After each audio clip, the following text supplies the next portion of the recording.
Hey guys, Total Control 871. This comes to you from the guys at Savvy Cycling.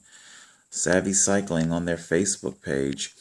They do vehicular cycling courses, and they just initiated an online course of vehicular cycling. And this comes to us as a preview. So I'm just going to let the video play, and then we'll talk afterwards.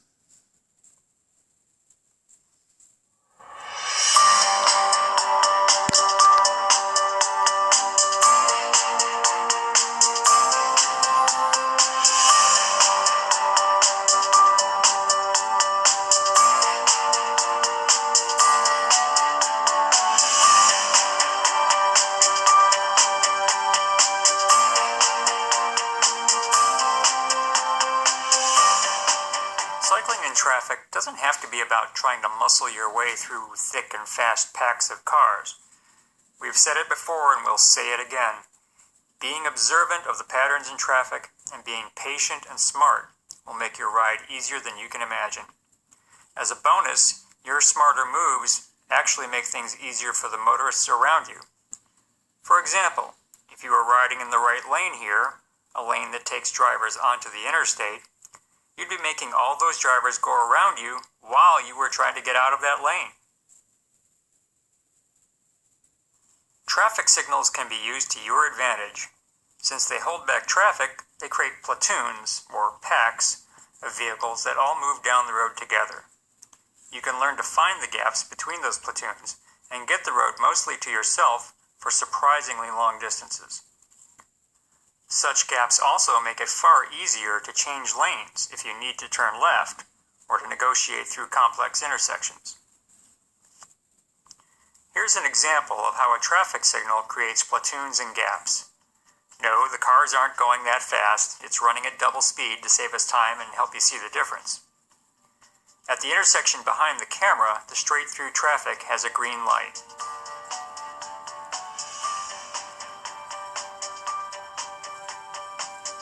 In this moderate phase, only the cars that have turned from the cross street are coming through.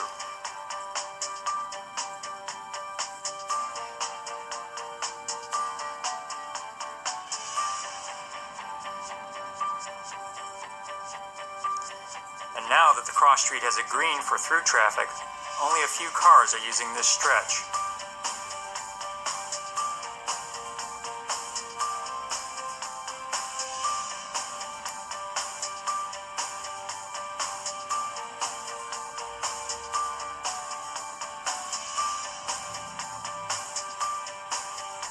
Here, with a cyclist perspective, we can see the end of a platoon coming by.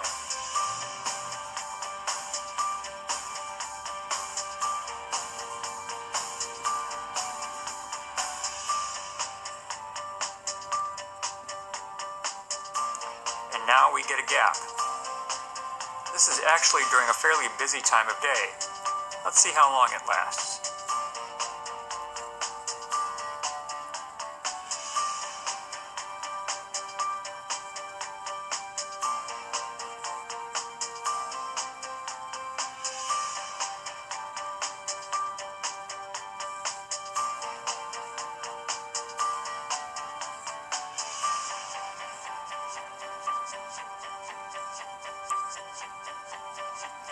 "45 seconds. At 12 miles per hour, you can cover more than a tenth of a mile in 45 seconds. So you could use this road to connect two quiet neighborhood streets using such a gap. Ramps, diverges, and merges leading to and from freeways and other high-speed roads are some of the most intimidating intersections for most cyclists. But they're doable. We need to identify where most of the drivers want to go and position ourselves accordingly, which means making it easier for them to get where they want to go without causing conflict for ourselves. In our first example, traffic in the right lane can veer onto a high-speed ramp to enter a freeway. If you use the shoulder, you are on a converging path with those cars, and you have to yield to them. And if you ride the edge of the lane, the motorist must yield to you, but it's tempting for them to right-hook you. More polite drivers will stop and let you pass, but that can cause an unexpected pileup. It may seem counterintuitive, but it's actually easier for everyone if you control the lane past the ramp. Watch this example. It's even a worst-case scenario in which there's a lot of traffic backed up behind the cyclist at the signal. If you position yourself in the left tire track on the approach to the ramp, motorists will wait and peel off to the right when space allows. The motorists have to wait about 30 seconds between the traffic signal and the ramp. Now, that is not 30 seconds of delay, it's merely 30 seconds going a little slower than they would be going otherwise. While this may seem uncomfortable to you at first, the confusion and conflict avoided is well worth it. In this second example, the rightmost lane becomes the ramp onto the freeway. If you stay in this lane too long, you'll be trying to move left while all the drivers trying to get on the freeway are trying to pass. This creates confusion and anxiety for everyone involved. If you get into the center lane much earlier, the traffic heading to the freeway will pass easily on your right, and those going straight can easily pass on your left. Watch in this video as car traffic smoothly sorts itself into the two other lanes, leaving the cyclist lane nearly empty. In this case, the cyclist doesn't need to change lanes to get into the center lane, because the right lane splits to form two lanes. This is an example of making a very early move, because a traffic signal a block before the interchange will collect a large platoon of traffic. A cyclist who remained in the right lane before this signal could get boxed in by traffic in the center lane.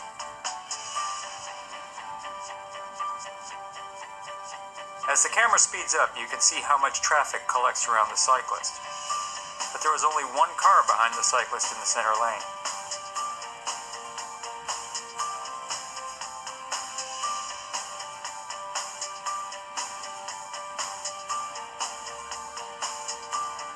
After the signal changes, that one motorist is able to change lanes, and the long line of cars in the right lane can continue easily to the on-ramp.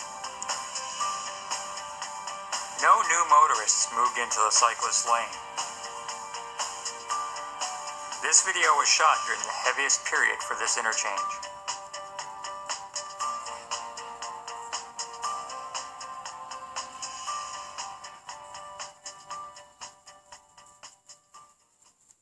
Merge lanes inherently put you on a converging path with other drivers, but that doesn't mean you can't decide when to merge. In some cases, you can use the merge lane to allow the platoon of cars to get ahead of you, eliminating conflicts and getting the road mostly to yourself. In some cases, you may want to wave a motorist to go ahead and pass you, rather than have them get stuck behind you. In this video, we see that motorists have already sorted themselves into their preferred lanes, leaving the drop lane that becomes the merge lane mostly empty.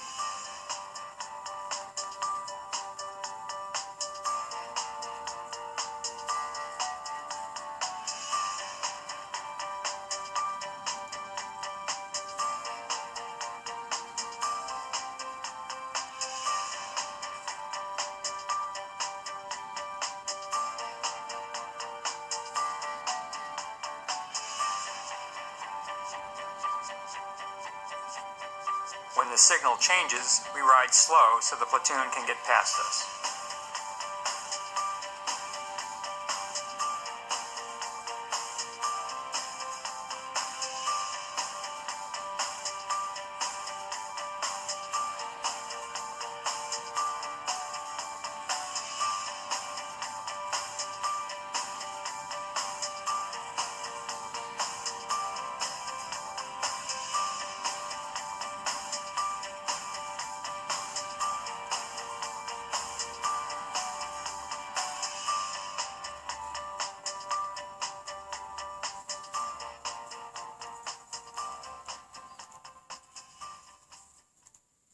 When there are two or more through lanes downstream, you have choices depending on where traffic is going. You could use the merge lane to release if it doesn't get much right turn traffic. Or if right turn traffic is high, use the right through lane. In this scene, the right lane becomes a merge lane on the other side of the intersection. We have a choice to use the merge lane to release traffic or use the center lane to avoid the merge. In this case, we choose to move early to the center lane. We're approaching the back of a platoon just before the signal turns green, so we know there will not be traffic behind us as we pass through the merge point.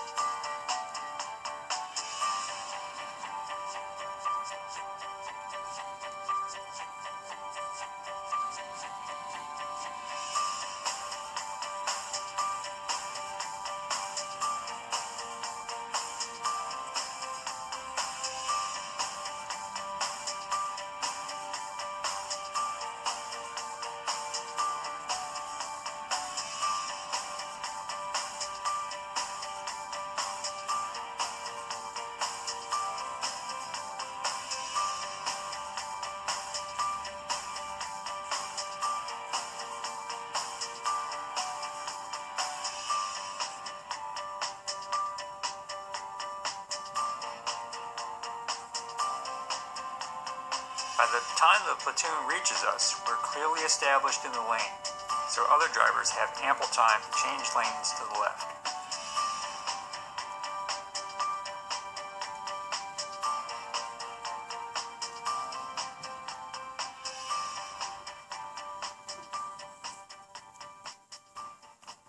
Let's review.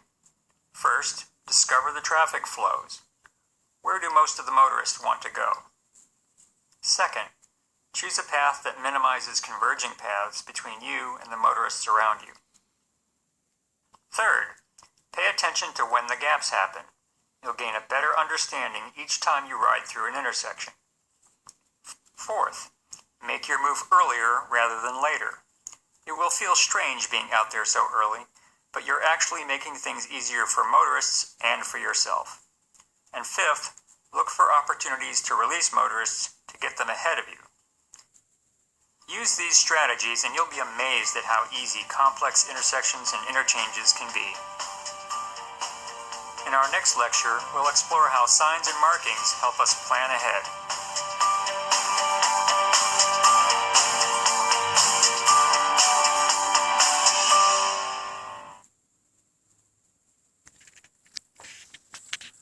Okay, let's I just want to bounce this back over to its original site.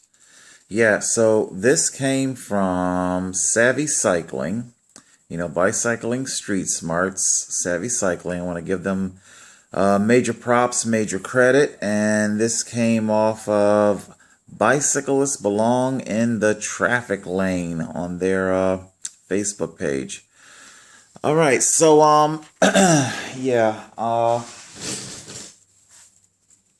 I'm working with a really bad phone here. The battery is like practically, well, it's basically become a corded phone where I have to keep it plugged in, otherwise the battery really won't hold a charge. Also, it doesn't have a whole lot of memory, so I'm going to move through this post-speech of mine really quick. Let me see.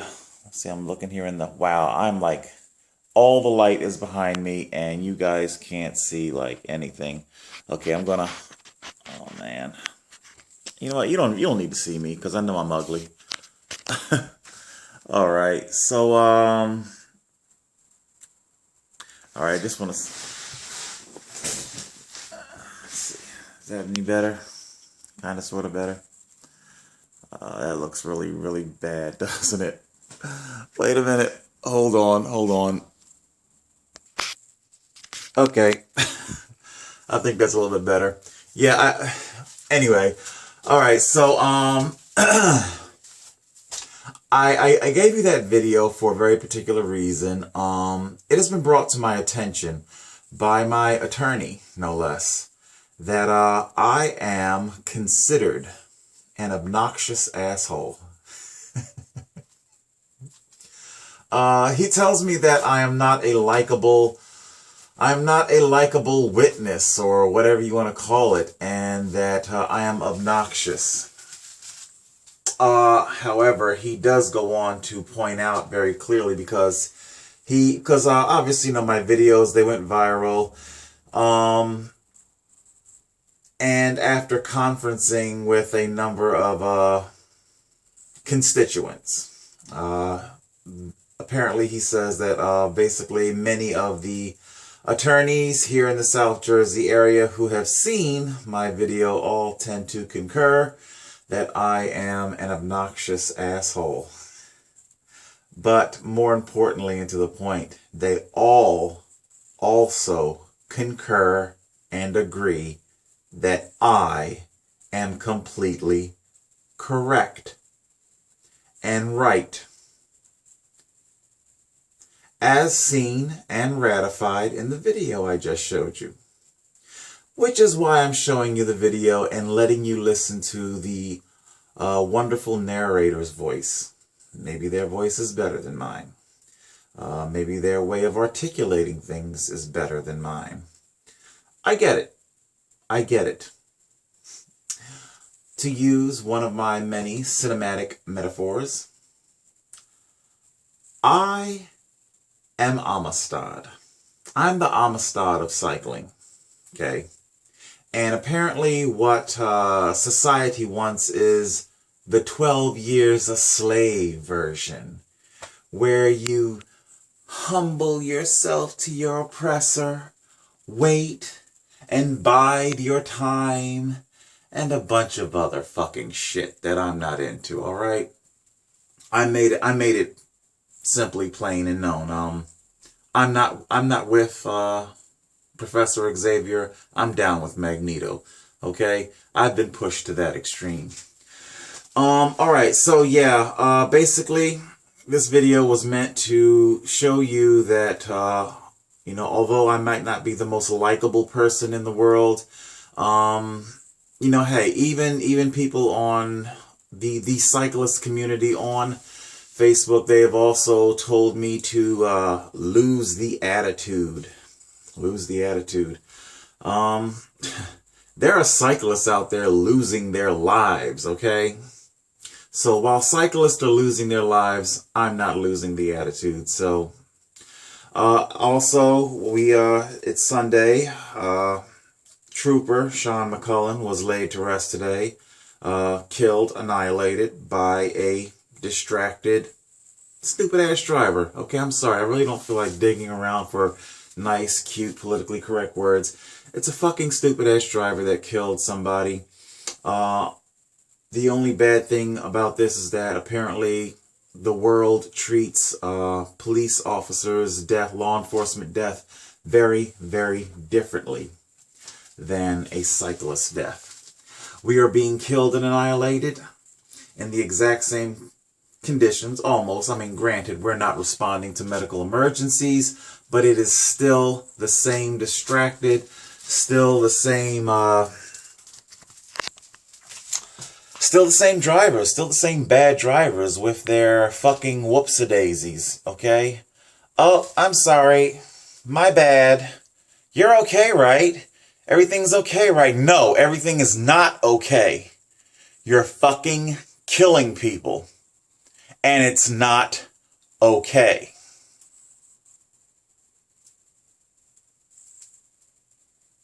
I think I've said my point. Total Control 871.